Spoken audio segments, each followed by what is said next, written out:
Was this the face that launched 1,000 ships and burnt the topless towers of Ilium? No, no, it wasn't. That was Helen of Troy, who comes up later, including with those lines, those famous lines, in this, The Tragical History of the Life and Death of Dr. Faustus by Christopher Marlowe, which is a part of my run-up to Shaketube, which happens in the month of September, where me following the great hosts, who I will all list down below, will be reading the plays of Shakespeare. But in honor of that, and to warm up for that, I am reading plays by Shakespeare's contemporaries, and you can't get any more contemporary than Christopher Marlowe, born in the same year as Shakespeare was born in 1564, but died much earlier in 1593 at the age of 29, having had, I believe, like a 6-year career with only 7 plays to his name. Shakespeare, in contrast, died at like 52 with a lot more plays. I don't know the number, but number. So yes, Christopher Marlowe, who this week I got a little bit more sinking into the milieu, as my favorite critics like to say, of the era. This is an England that has been rocked by Martin Luther and the Protestant Reformation and Henry VIII splitting off, and with the Church of England, and we've gone back and forth a couple of times from extreme Protestantism to extreme Catholicism, with a lot of murder and mayhem both in England and in the continent over this. This is the super hot ideological war. This is the shattering of the unending cloak of Roman Catholicism, and the revolt against it, a revolt against what was seen as the corruption, the injustices of it, mixed with probably also kind of a budding kind of nation states and people wanting to take more control over. There's a heady mix. It's always a mistake to just see this as strictly a religious matter. This is far more complicated than this. Now, at this point, we've got Elizabeth I on the throne, and she's been excommunicated by the Pope, and they've called for her assassination. And indeed, in the continent, Protestant monarchs have been assassinated. So there's super amounts of fear. Before this play even starts, we've had the Spanish Armada, Spain, which ruled by, I believe, Philip I.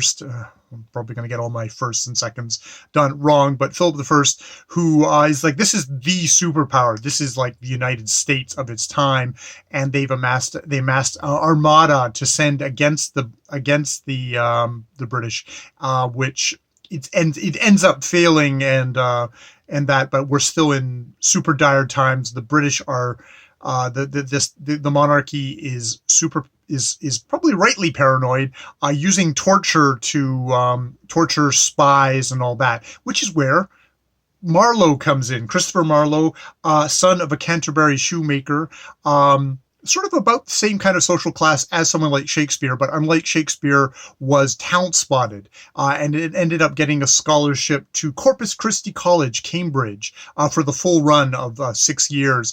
But he was viewed with a lot of suspicion by the people at the college, and indeed they weren't going to give him his degree, his Master's of Arts degree, because they suspected he was going to run away and cross over into the continent to Reims and join the English Roman Catholic dissidents there. However, no lesser than the very kind of top of the government, the Privy Council, intervened, saying that Marlowe had done good service to his queen, and that you should just leave him alone, which seems to be the interpretation of this is he's a spy, a provocateur, part of the security apparatus. Indeed, he seems to hang out with a lot of shady people.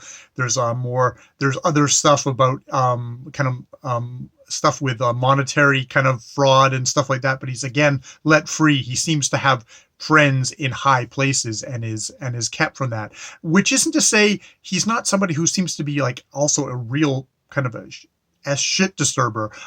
He writes highly controversial plays even while he's in Cambridge, where apparently you're supposed to get out of Cambridge and take holy orders. Marlowe never takes holy orders. He writes plays, he writes poetry.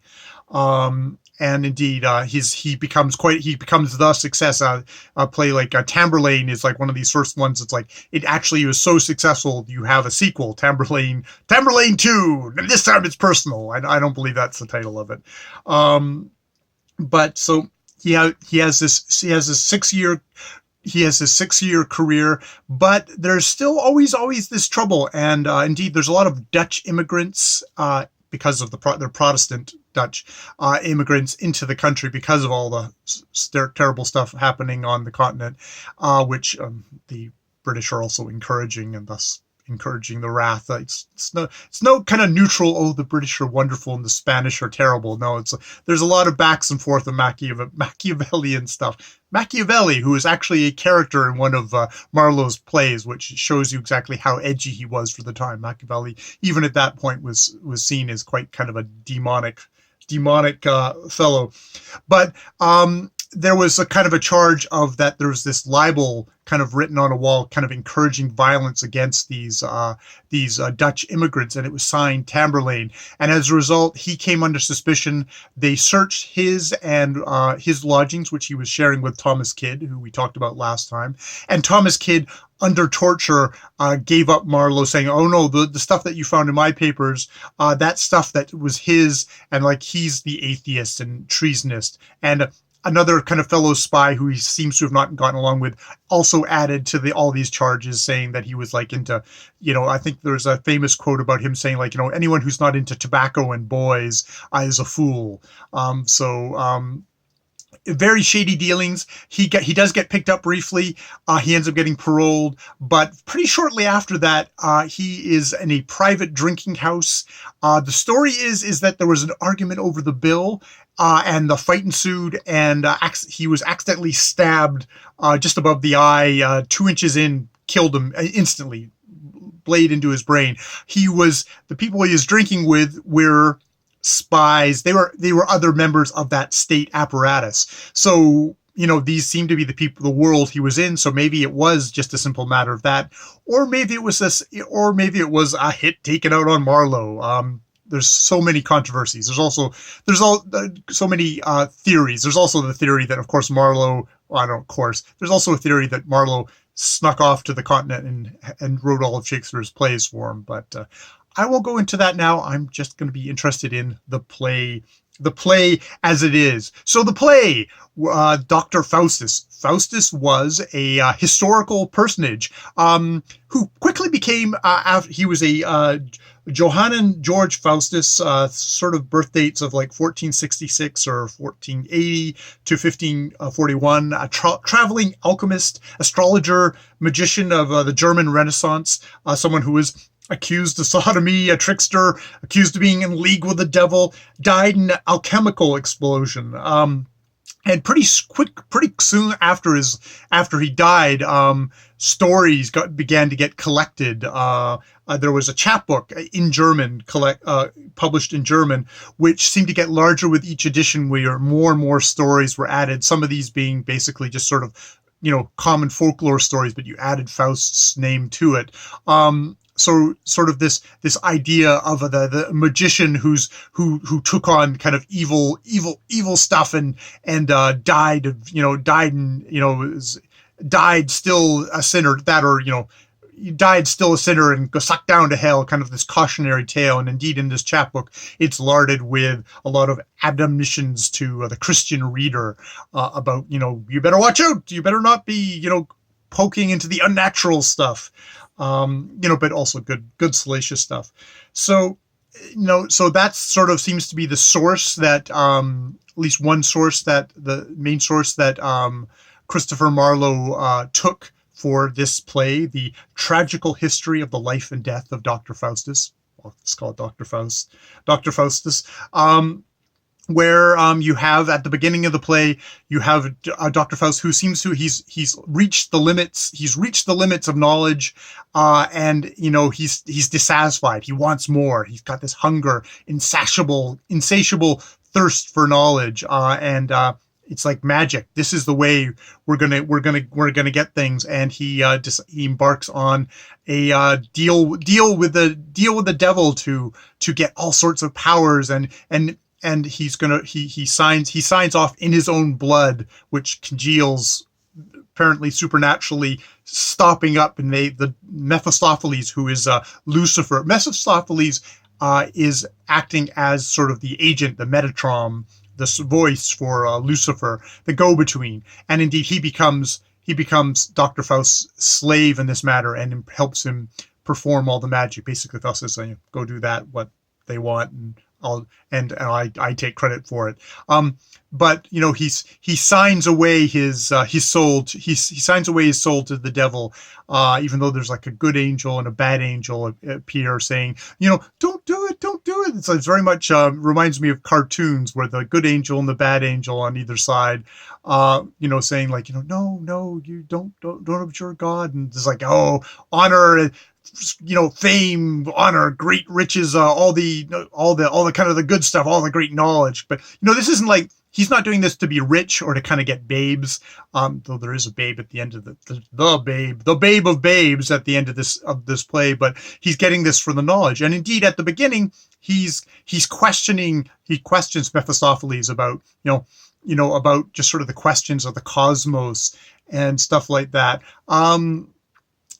Interesting, like the devil is like, well, you're going to be damned. And there's ways that the devil is like, I'm going to distract you from stuff. I'm going to show you kind of amazing things to distract you from really thinking about, you're damning yourself. But there's other times that the devil is very much kind of upfront of like, look, obviously, Faust is like, oh, there's no heaven and there's no hell.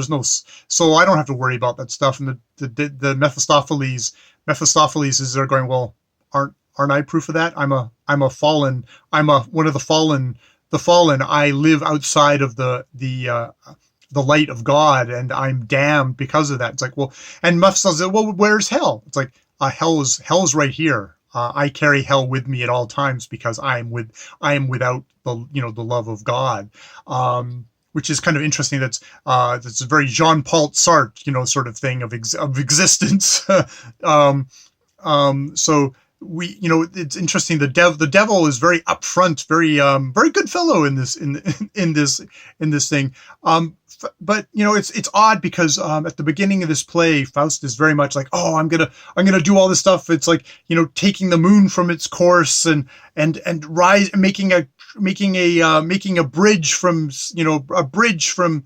Spain to Africa and to further enrich, and I'm going to rule the entire world. But as we go through the play, we get these weird.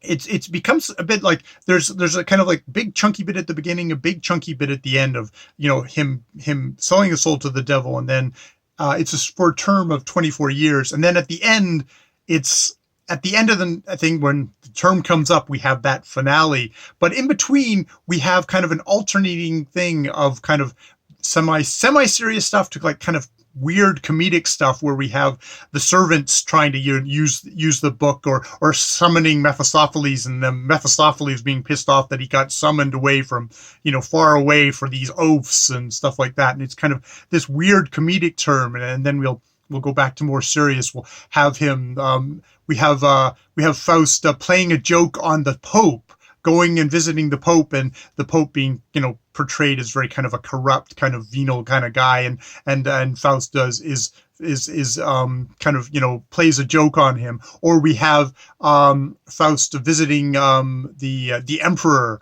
and producing Alexander the Great and his wife as sort of this demonstration of his power, and then also putting horns on one of the dudes there who dares to like make fun of him and stuff like that. So it's very kind of an odd mixed, an odd kind of a jumble of stuff. There's no kind of big through line story. This truly is kind of the life and then the death of Faust. So yeah, and then we get to the end, and we have him in his last hour, and it's very intense, and it's very kind of like I've been forsaken. And there seems to be a kind of a thing throughout this play of, it's like, well, if at the beginning of the play he signs off his soul to the devil, to Lucifer, then what's the drama over the play? What's the tragedy? But the tragedy does seem to be, there seems to always be this chance that he could be redeemed. Yet, Faust is like, no, I can't be redeemed. That's not within me. The play very much kind of pulls you in to kind of sympathize with Faust in that way. This is the tragical life and death of Faust. It's not like shame on you, Faust. It's like, no, it's like he's somehow been ensnared in this, and somehow it's in his own nature that he can't be redeemed. And yet always throughout the entire play, you get that sense of like, he could maybe. And, it's very good at showing kind of psychological ups and downs of like, he's like, oh God. And, you can see him kind of reaching for that, yet getting yanked back down and then going, oh no, okay. Oh no, Mephistopheles, I'm Lucifer. I'm dedicating myself to you and stuff like that. Or he's talking to the scholars at the very end. And it's like, I want to reach for God, but Lucifer and Mephistopheles are holding my arms down. And you wonder if that's almost like a psychological state more than it's the actual elements of thing. Now it's interesting because this play very much harkens back to what they call like the morality plays of earlier ages in dramatic tradition. This is like this is the stuff of choosing a good life over a bad life. There's often like a personifications of good and evil. Like in this play, there is the good and evil angels. There's Mephistopheles, and there's this old man who comes in at the end and says, like, you could still have grace. You could still have grace if you could only reach out for it. There's a parade of the 7 deadly sins. And there's an interesting thing of the morality plays before the Reformation were very much more about kind of individual salvation. But after Reformation, especially, in the Protestant countries, there were warnings against the wrong kind of salvation, warnings against the Catholic Church and its sinful nature. And indeed, this play has those elements in it of showing the Pope being a venal guy and showing that. And indeed, one of the things that they often do, these morality plays, they'd show the devil would be in the shape, would be pictured in the shape of like cardinals, monks, or as in this play, Mephistopheles. First he comes off in this horrible misshapen shape, but Faust is like, oh no, come back as a Franciscan friar. That's more suiting to a diabolical thing. Like that's a Protestant dig at the thing, but it's very much within that kind of morality play. So it's interesting how those elements are in there. Now I've been talking a lot about this in the vein of kind of very kind of Christian theology, but it's also interesting, like all the kind of mythical elements. Icarus gets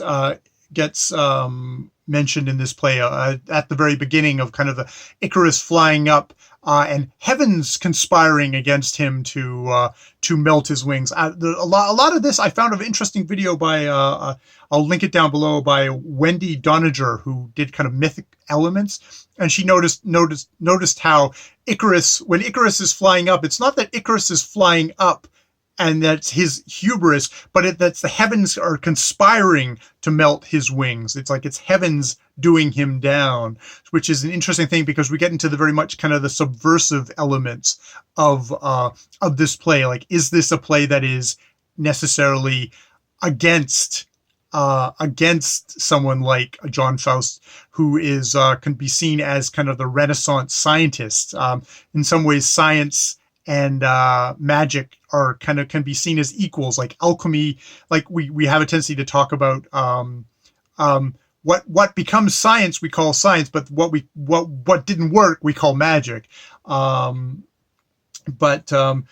there's the idea of Icarus. There's the idea of going back to Christian. There's like Adam and Eve, where you have there's talk of the snake and like, oh, you could redeem the snake, but you can't redeem me. And there's that idea of like, Adam and Eve. It's the knowledge of good and evil. It's another forbidden knowledge, which also gives you into kind of Prometheus stealing the fire from the gods and giving it to man and getting punished for it.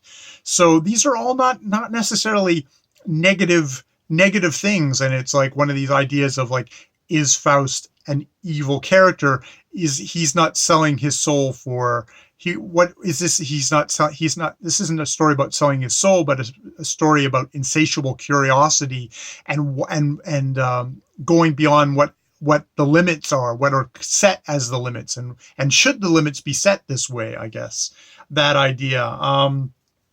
So yeah, so it's this thing where like this is a world where curiosity can be seen as a sin. It's insatiable like lust. So we get the 7 deadly sins in this book. There's also just sort of the ideas of free will. I know that there's sort of the Calvinist idea of there's predestination, the idea of that, like, there's people who are just basically, nope, you're good no matter what. You're predestined to be taken to heaven or to be damned to hell, which is like, well, then where does free will get in? And I'm not going to go into that rabbit hole because there's so many rabbit holes, obviously, since I'm at 20 minutes already. But it's like at the end, it's just like this is a play where you sympathize with Faust, and a lot of that comes into this glorious language, these glorious soliloquies, these big chunky speeches where we go through the psychology of someone like Faust and see his struggles, and see him questioning, like, why wasn't I just born? Beasts are happier. They don't have souls that can be internally damned. Like, why can't you just damn me? Why can't I just be in hell for 100,000 years? It's like, you're going to doom me to unending torment. Like, what does that say about this kind of a system? It has to be raised up by someone who might have been an atheist or not. But it's a questioning play. You can see why this isn't just a morality play where it's like, oh, bad Faust, okay, let's move on. It's like, no, there's what's going on? What's going on with this entire substructure? And yes, these speeches where we have blank verse. This Marlowe is at least a great, not the discoverer, he's a great introducer of blank verse, of iambic pentameter, the dum da dum da dum, the 5 feet of blank verse, getting away from the whole kind of a rhyming at the end. It's this is just constant meter, and just what kind of power that gives. Ben Jonson, a name that will come up at the very end of this video, is called Marlowe's Mighty Line, which is something that was very much an influence on someone like Shakespeare, who, if looking at his plays can kind of like side by side of the time period, it's like Marlowe could be perhaps just by his lines, his poetry would be considered maybe equal or superior, and also just sort of the thing of these soliloquies. These came in like Tamburlaine and stuff like that. Of you read something like Faust, and it's like the very last soliloquy where he's going through this hour, and I mean we get the clock strikes at the halfway point, and we're going through this kind of trip, this psychology of him, or just also just and just fighting. Like, I think there's a thing about Milton, who comes later, of how he gave the best lines to Satan and made you kind of like love Satan, or like sympathize with him, and you get very much the same thing of Faust, who is supposedly being damned. This is the part which I was talking about at the end, where this is Faust using his powers the last time, which is to summon Helen of Troy, who never gets to speak. But it's like, was this the face that launched 1,000 ships and burnt the topless towers of Ilium? Sweet Helen, make me immortal with a kiss. Her lips suck forth my soul, and see where it flies. Come, Helen, come, give me my soul again. Here will I dwell, for heaven be in these lips, and all is dross that is not Helena. It's like, oh, and I didn't bad me, I didn't talk about kind of the language in the Spanish tragedy, which is like, it's no slouch. It's no slouch. It's good driving kind of stuff, but this stuff definitely kind of knocks those socks off. It's interesting in this picture, this thing here of Helena. She's like maybe the major character, Helen of Troy. She's like one of the major characters, of female characters in the thing. She has no dialogue, and that's one of the things I've heard about Marlowe, is he wasn't good at his female characters, which is when you start thinking about Shakespeare versus a contemporary like Marlowe, who maybe was just amazing at his language, but wasn't maybe as great, not as strong with his female characters. I would have to actually read more to actually give a conclusion on that. Another point is kind of the humor in this. It's a low body humor. It's okay, but I've also heard that Marlowe mostly did do tragedies, and I mean there's humorous parts, but they were kind of interweaved in here, and they're kind of back and forth whether this was something that Marlowe actually wrote himself, or if this was other writers who put this in here. And I haven't even gotten into that. There's an A text and a B text of this. I have been reading so far into this video. I've been reading the A text, which is the shorter text, published in 1604. And is at this point by scholars is considered the preferable text. This seems to go back and forth. There's earlier times where the B text was actually considered was the more canonical text. But at the moment, A text, which is what's in my Norton anthology, and all hail the Nortons. All hail the Nortons is considered the text at the moment. Though even within that text there is references of stuff that happened after Marlowe's death. So even there's been corruptions. He did not see. He died in 1594. I think I said 1594, and this was published in like 1604, and then the next one was in 1616 with what seems to be additions and written under further censorship laws. So there is kind of the dodginess of the text, and indeed at the end of this, that shows two different texts, which seems to give little different casts. It's like, will he repent? Or can he repent, was one of the quotes. And for the life of me at the moment, I can't remember which is which. I think it was, the will was the earlier one and the can was later. Don't quote me on that. It's just one of these fascinating things.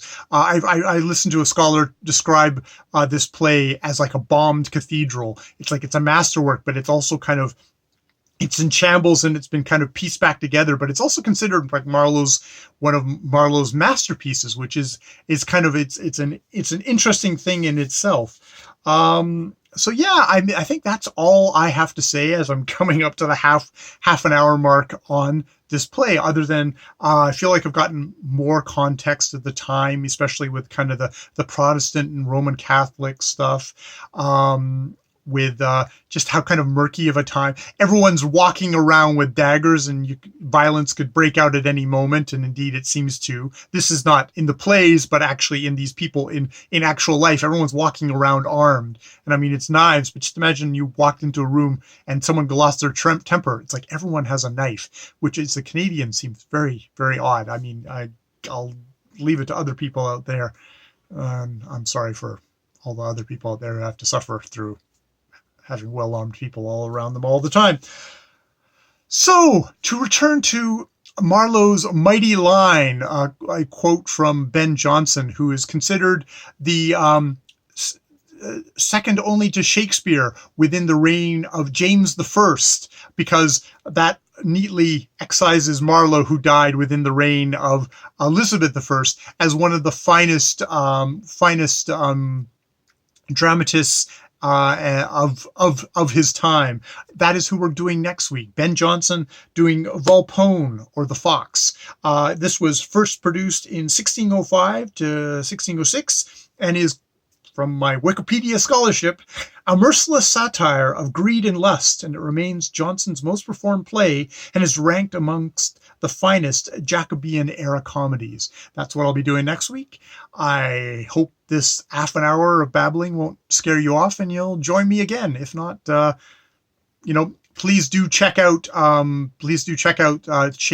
Shaketube, which is happening in September, and I will have the links down below to the announcement videos from Jason at Old Blues Chapter and Verse, Luke Cash at Totally Pretentious, and Steve Doniger at Steve Doniger. More videos later.